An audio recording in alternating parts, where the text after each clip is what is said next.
Guys, last week, we family went to Disney World. My first time in 5 years. Me and the kids, first time in 5 years, because I haven't gone since COVID, and even before we COVID, like on my past is I've been going so many times throughout the last 10 years prior. So I was all Disney out, and then I decided to get my passes back because they've added more stuff to the parks as of late. Last couple of years, and whatnot. I had a phenomenal time. I got the passes back, and we'll keep the pass for a year, maybe a second year. We'll see how it plays out. But it's funny because like as much as I love Disney World and the experiences I have there with my wife and kids, and it was phenomenal last week. I still have a love hate with that company. I really do. Um, so one of the things I found out recently is they are going to stop. They have a thing called the disability pass, where like people who have certain disabilities, they're able to go through a fast track in a line for a ride.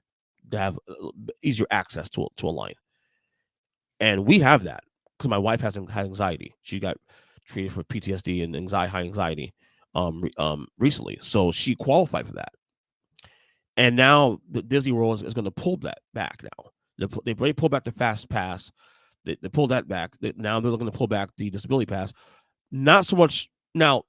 It's still going to exist, but from what I'm reading, what I'm finding out is that they're going to make it harder for folks that if you have a disability, for example, that you have to show proof.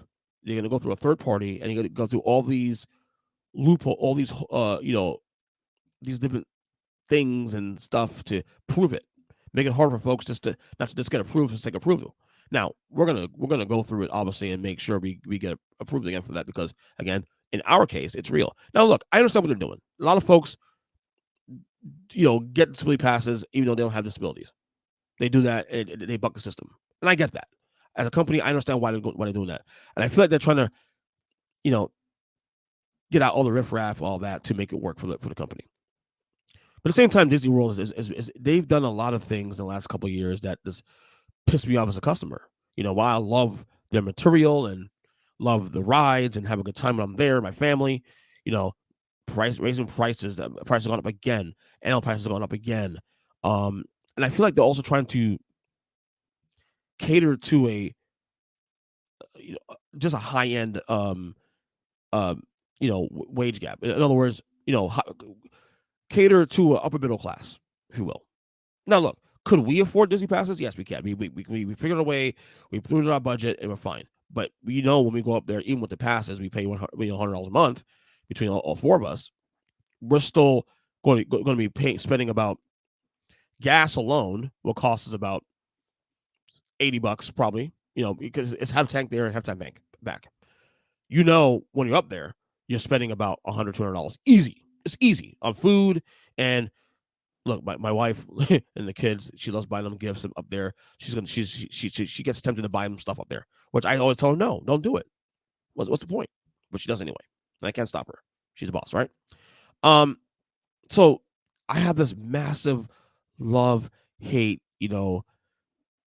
relationship with Disney World, where I love the rides. I have a good time. I'm there, but God, they are such a money pit. It's insane, and I complained about it for years on the show, and it's gotten worse now as I gotten older, and it sucks.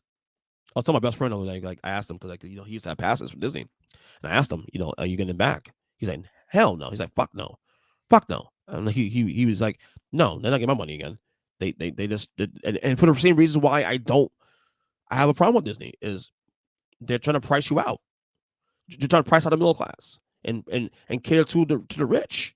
That's what it seems like. If they're not trying to do that, well, the optics seem otherwise. Raising prices on everything across the board. Thank God we have passes, because parking now. I remember a time like maybe it might have been not only like maybe 5 years ago where parking. Let's say you don't have passes, you just show up to Disney World to go because you want to go for park for a day. Parking was, I think, $14. I went last week to Disney World, and parking there was $30. Now, if you have passes, it's free. Hopefully it stays that way, but knowing Disney and finding ways to make a buck, they may just put a fee on there for pass holders too. Like, wait, they pay maybe less money for parking. I'm not giving you ideas, obviously, for Disney. I'm just saying that hopefully you don't do that because that'll piss you off. That'll be another reason why I would never buy passes again for you guys. But it sucks because they make it harder for people like myself and to enjoy as much as I do. Even though I do enjoy it, but I wouldn't mind being a lifetime pass holder, but you make it harder by raising the price every damn year. And I know you're adding more to the parks, but it's annoying as shit. It's annoying. So please get your shit together, man. I'm all for everybody being able to eat. Even corporations can eat too. I get that. Yes, but God, at the risk of getting us broke, like, come on now, let's go.